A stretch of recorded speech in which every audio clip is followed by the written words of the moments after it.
Hello, my name is Kiriath, and today we're going to have a little chat about this Primaris Dark Angels stuff that's going around. So, there was a couple of pictures sent to Valrak over the weekend, one of which looked very codexy. It was some Dark Angels artwork, and another one was a picture from White Dwarf that showed a thing that said Primaris Dark Angels coming next issue.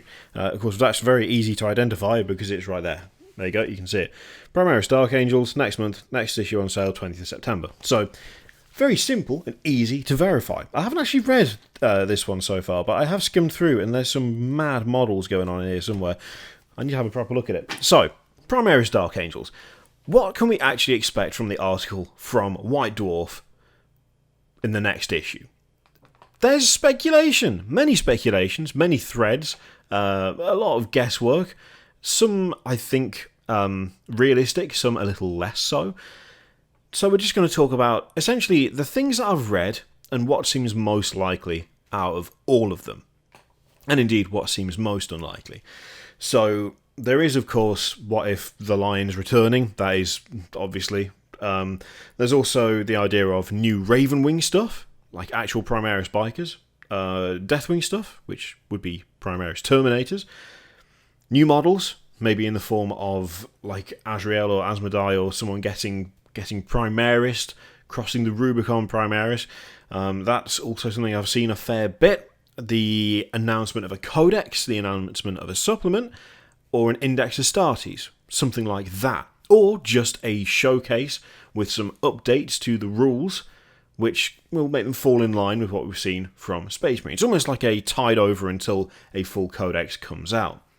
So, of all of these things, what of them is the most likely? What terrible sentence that was. That was the worst sentence structure I think I've ever come out with, which is saying something for me. So, firstly, is the minor issue that White Dwarf don't really do new releases anymore. As in, showing off, previewing new releases. That is very much the Warhammer community site that handles that side of things. And so the idea of there being like a full-on massive announcement for new models, new codex, that seems kind of unlikely to be handled by White Dwarf. Now, to be honest, I don't actually know why that has switched the way it has. Why it has become essentially the domain of the Warhammer community site to be the one that handles previews and all the like upcoming release stuff. To be honest, I mean, from the perspective of someone who gets sent a lot of rumours and leaks and things, some of which turn out to be true and some of which don't, for me, it makes sense from a reactionary point of view. As in, you've got your massive Dark Angels announcement in White Dwarf. You have new models for this, that, and the other. The Lion is returning. All of that. Massive release. Not that I'm saying this is what's going to happen, but I'm using it as an example. Someone gets their hands on that White Dwarf 2 weeks early. They rip it open. They splash the pictures all over the internet, and everyone else just gets to sit and wait until White Dwarf comes out. And do you put the content on the Warhammer community site, thus taking away content from the magazine that people are paying for? Do you just leave it and let people have all the attention when actually you could drive some attention to Games Workshop themselves and to the community site by putting out proper pictures and all that kind of thing? What do you do? Well, the way round that is to just not put it in White Dwarf and have the Warhammer community site handle all upcoming previews and new releases. That's what I'd do. Genuinely, that's what I'd do. Every time we see a fuzzy, grainy picture taken by a camera that was attached to a phone that's 20 years old and, was taken from 50 metres away, as soon as we see one of those, within a few hours, the Warhammer community site is updated with nice, clear pictures and information on the thing that we've already seen, thus redirecting all attention away from the crappy leak pictures and towards the nice high-res pictures on their own website. It's the best way to do it because you immediately take all of the attention, direct it towards the product itself, present it in your terms, not in the terms of the grainy picture. It's the best way to do it, by far. By restricting your release schedule to once a month in White Dwarf, you kind of leave yourself open to, if stuff gets leaked, you can't react to it properly, or alternatively, you have to just wait and once the magazine is out, then you start publishing pictures, because otherwise you're taking stuff away from people who are actually paying for it. Or at least, as I say, that's what I would do. That would be my reasoning for it. Whether that's why they've done it, I don't know. I have no insider information as to why they've gone the route they have, but that's absolutely the way I'd approach that, because it's the most sensible thing to do, I think. So, with that in mind, with White Dwarf not really doing new releases, previews type things, are we going to see new Ravenwing, new Deathwing, Lionel Johnson? Probably not, no. I don't think that stuff would be in White Dwarf. I don't think they put it in there. I think they would wait until the appropriate moment and they would present it on the community site. Now, there might be some sort of campaign update or something in White Dwarf. There might be the setup for a new storyline that could facilitate the arrival of units like that could facilitate the arrival of a Primarch, but I don't think they would just stick a picture of the Primarch in there and then just wait and see what happens when people finally get the magazine through. Also, given the way that some things are delivered and some people buy it, you end up with this weird staggered approach to announcing new stuff if you keep it just in the magazine as opposed to do it on the website where everyone gets access to it at the same time. Added to which, we've just had a new Space Marines Codex. Or at least we're in the process of having a new Space Marines Codex with the supplements to go with it. Announcing Primaris Ravenwing and Primaris Death Guard, i.e. Primaris Bikers and Primaris Terminators, just after a codex has been released, and only having it accessible to one specific chapter, sounds like a fantastic way to piss a lot of people off. That would be a bad move, and I do not think Games Workshop would do that at all. Why you would release... You just wouldn't. I was going to say why you would release it that way. You wouldn't release it that way. You would not release new Primaris Bikers after the codex has dropped, because they wouldn't be in the codex. And yes, having new units show up over time is one of those things that just happens, especially for Space Marines. It just happens for Space Marines a lot, but what, like a few weeks after? No, that doesn't sound very likely to me. That sounds distinctly like something that would be daft and unrealistic to happen. So I don't think we're going to see new Ravenwing Bikers in the form of Primaris, and I don't think we're going to see Primaris Deathwing Terminators either in White Dwarf.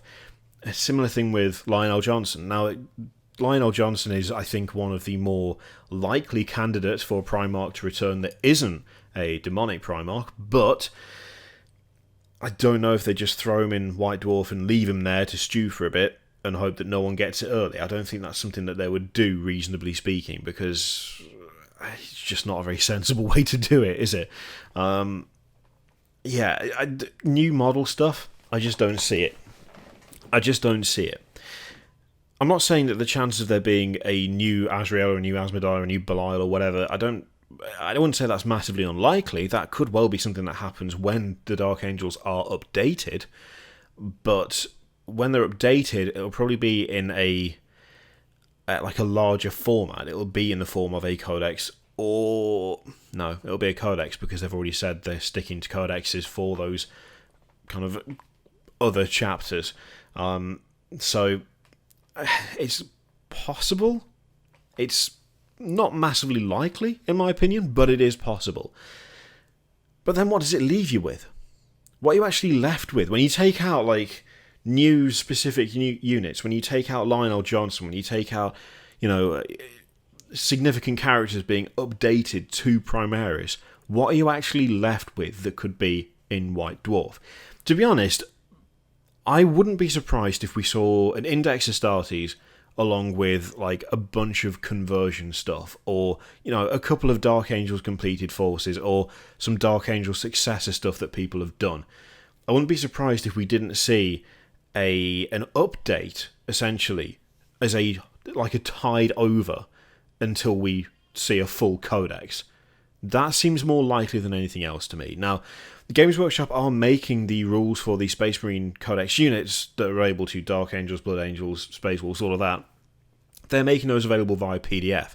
But it would also be sensible to publish them in a paper format as well, given that they do favour that still in terms of rules distribution and stuff. Otherwise, codexes and supplements wouldn't exist in a paperback fashion, but they do.